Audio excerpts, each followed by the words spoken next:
So I think the importance of SMBGs can never be done away with. And although we're living in an era of continuous glucose monitoring, we have to realize that SMBG still stays the main part of our, monitoring, glucose monitoring that we tend to do. Although we do tend to get different aspects of information related to glucose monitoring from SMBG and CGM, and both the two of them are complementary to each other, and they're not different or they cannot be replaceable by each other. Let's just walk back and see what the countrywide data is from the ICMR. And we know that population studies related to diabetes in different parts of our country ranges almost from 4.3% to 13.3% if you walk across the different states in India. And it's higher in the urban areas, about 11.2%, than in the rural areas, and higher in the mainland states as compared to the northeast population. Let me just point out one caveat that although we may have similar A1C values, let's say a patient has A1C of 7.5, but how you get that 7.5 is very important. You may have a very stable control, or you may have a very fluctuating control, or a lot of intraday variability. And despite the fact that there may be a lot of intraday variability, you may still have the same A1C, or at times even the intraday variability may be high, and yet you may have the same A1Cs. So the A1C just reflects the overall picture of the patient, but it does not give you the day-to-day glycemic status of the patient. And that's where it becomes very important for us to look at the SMBG values. Because when you do the SMBG, you're looking at the patient's pre-meal, post-meal values, 3 AM values, which really gives you what's happening to the patient at night time. Is there any nocturnal hypoglycemia? And this information about intraday variability cannot be extrapolated from the HbA1c. So as I said, that the two investigations really complement each other and do not replace each other. Now there are limitations of A1C, and we know that there are situations where the A1C may be falsely low, and these are where the red cell survival time is less, acute blood loss, hemolytic anemias, certain immunodeficiency, virus positive states. So these are all various situations where the A1C may be falsely low. But equally important is the A1C may be falsely elevated, and the most important is in our country the iron deficiency anemia.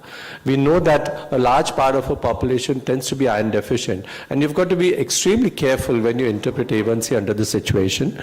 The other reasons could be, of course, hypertriglyceridemia, hyperbilirubinemia, uremic states, and important in uremic states, there's a carbamylation that tends to happen, and that's why you may get a falsely elevated A1C.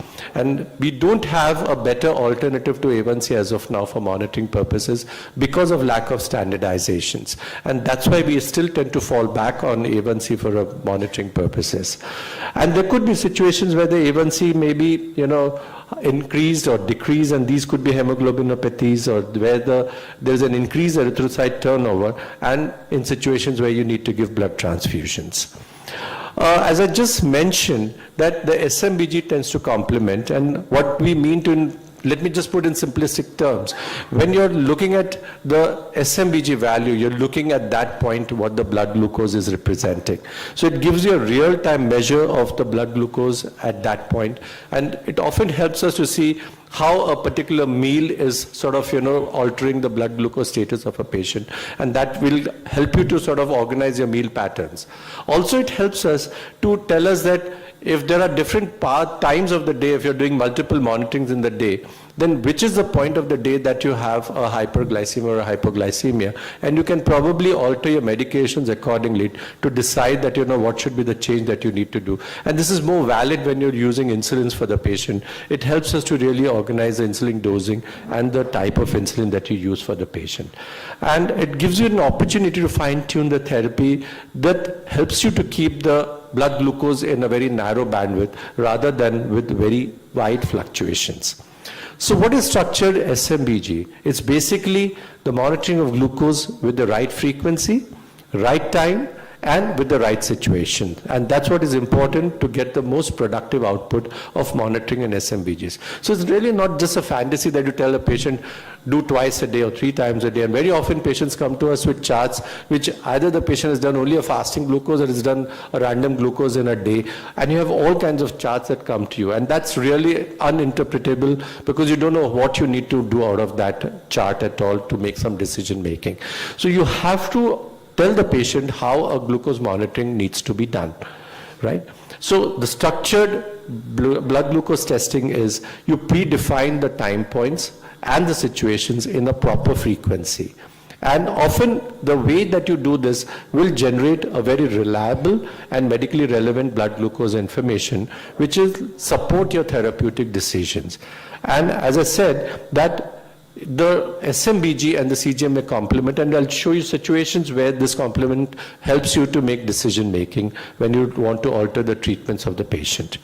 Now, often when you look at the different SMBG patterns in the day, it gives you a pattern analysis, and it tells you how much of glucose variation that you have in a day based when you monitor it in different timelines of the time points of the day.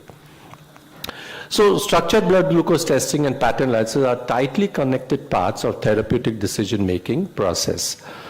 What is pattern management? So if you look at basically the pre-meal and the post-meal glucose targets, and then you gather this data and extrapolate that along with the kind of meal the patient has taken, and as well as if the patient is on insulin, then the type of dose that the patient has done.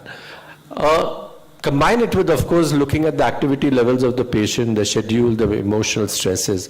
And when you look at all these patterns that emerge, when you look at, putting on one side the meal patterns, the exercise patterns, the way the dosing of the drugs have been done, and you look at the output and you look at the pattern analysis of the SMBG, you are able to make a correlation out of it and say that, is the patient well in target?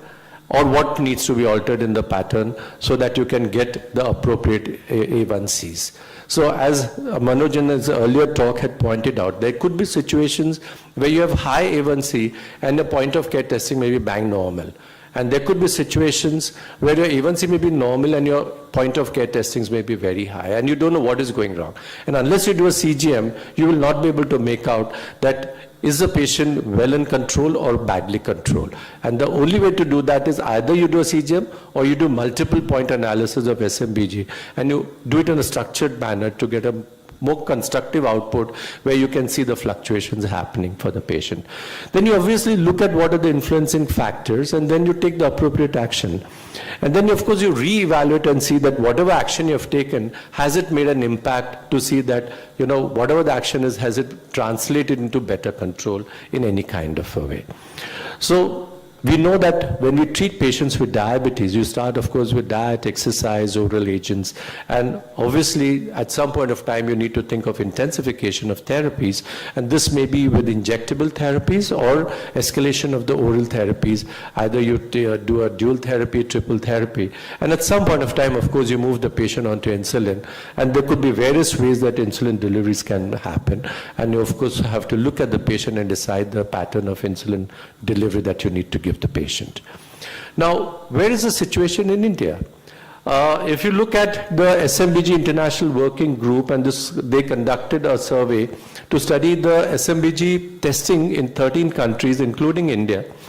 The lowest testing rate for SMBG was found in India, 0.2%. In a study in Delhi, in the middle and high income groups, only 28% had a home blood glucose monitoring device, leave alone testing. And a survey conducted in Chennai found that only 24% of the survey participants had a knowledge process of SMBG. I'll tell you our own, experience. Last year we did the Defeat Diabetes campaign. And when we looked at how many patients actually tested blood glucose, there's hardly less than about 20% that we found across the country tested the blood glucose levels. And that was a really eye-opener for us, because when we look at these kind of, obviously our patients either are undetected, uncontrolled, or heading for problems in some sort of a way or another. So first and foremost is the awareness of testing blood glucose has to be made very high, leave alone doing anything else. And once you bring the awareness of testing, then comes the question of, deciding the therapy and how you need to alter your therapy decisions. And this helped us to, the Defeat Diabetes campaign was a big campaign for us because we brought awareness in 100 days to 128 million people.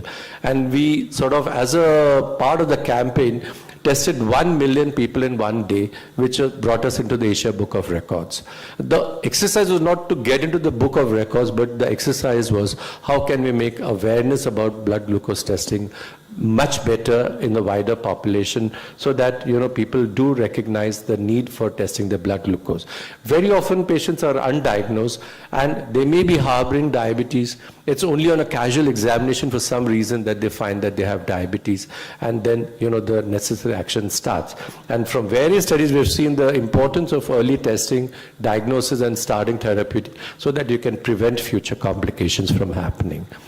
So the unmet need in a country-specific SMBG guidelines is that some of the reasons why people don't do this testing process, let's look at the flip side of things, is because of availability of healthcare resources, maybe because of spending capacity, because if you look at multiple testing in a day, and if you average out to think that, each test strip costs about 20 rupees, maybe plus or minus different, companies.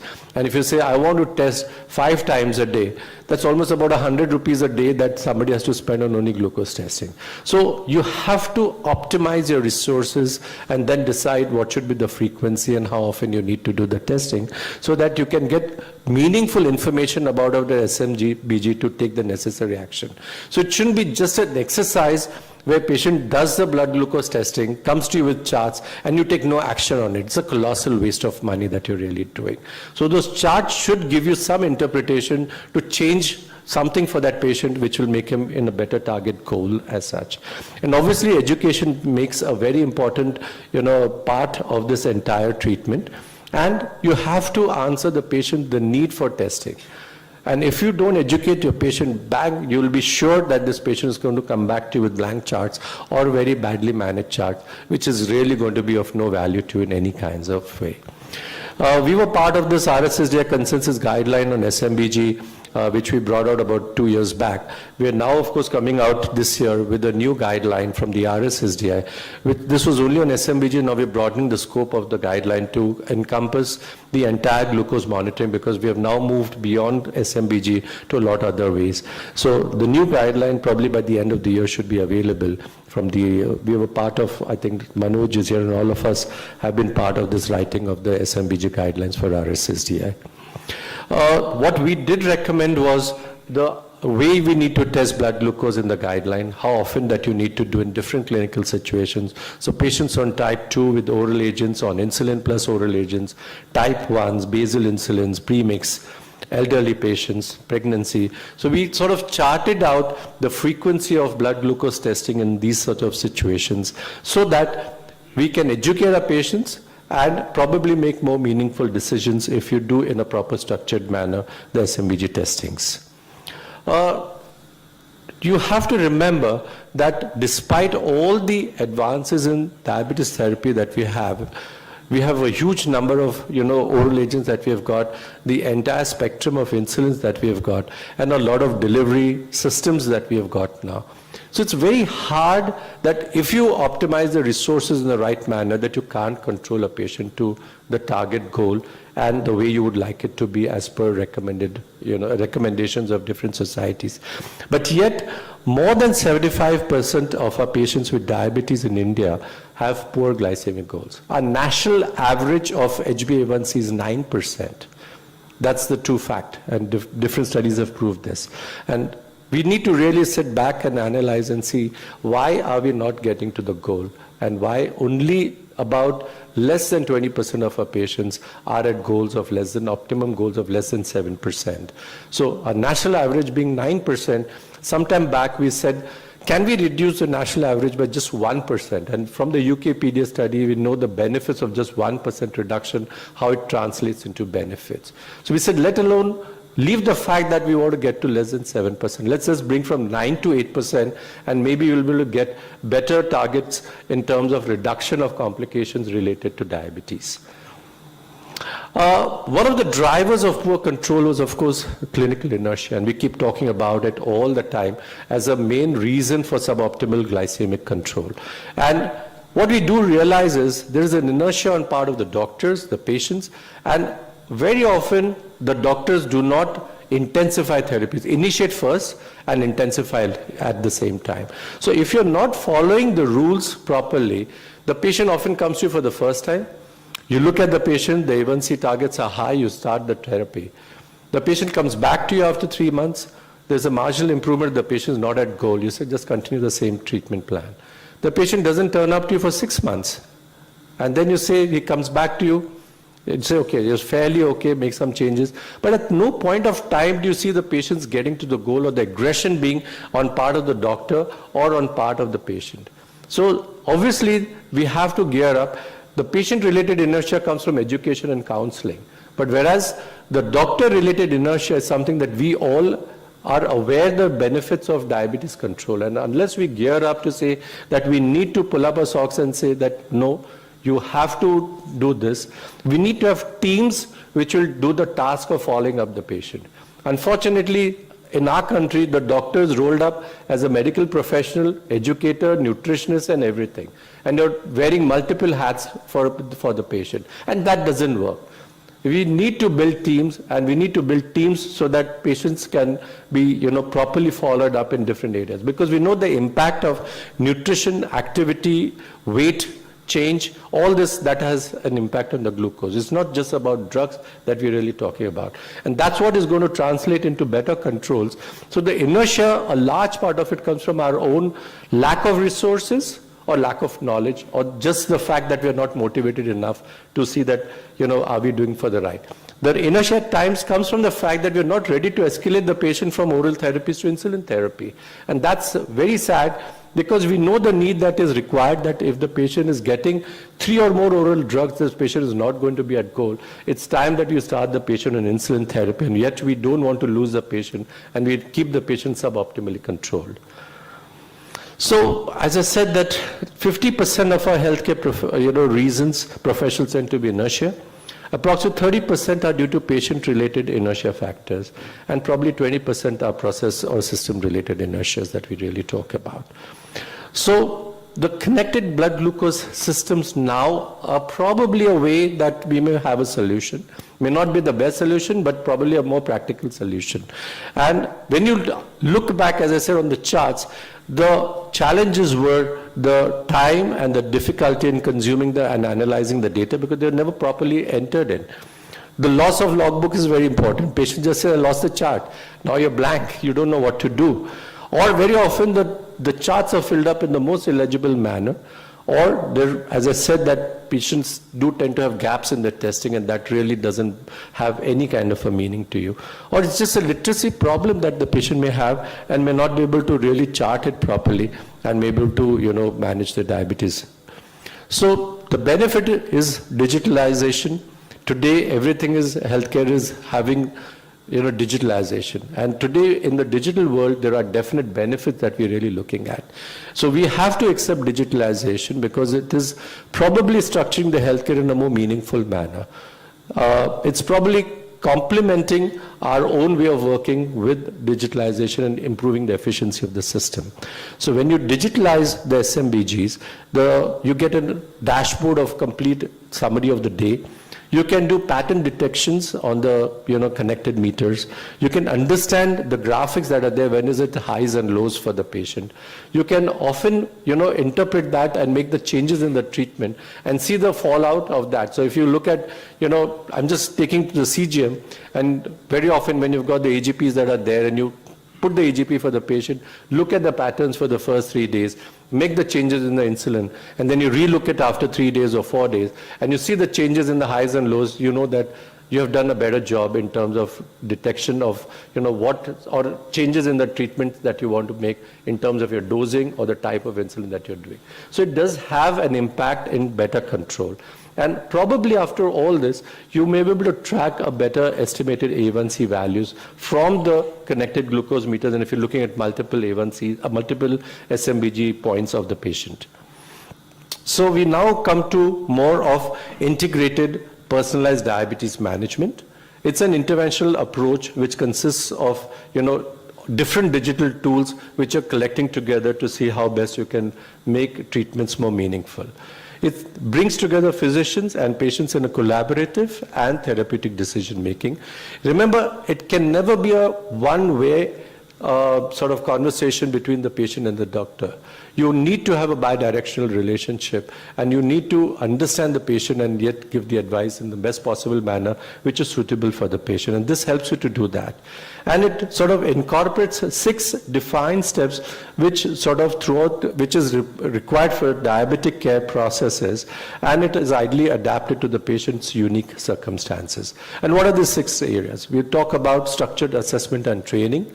We talk about structured and therapy adapted SMBGs. So you sort of predefine the SMBG schemes according to current A1C values and insulin therapy scheme, and do a structured collection of the SMBG data.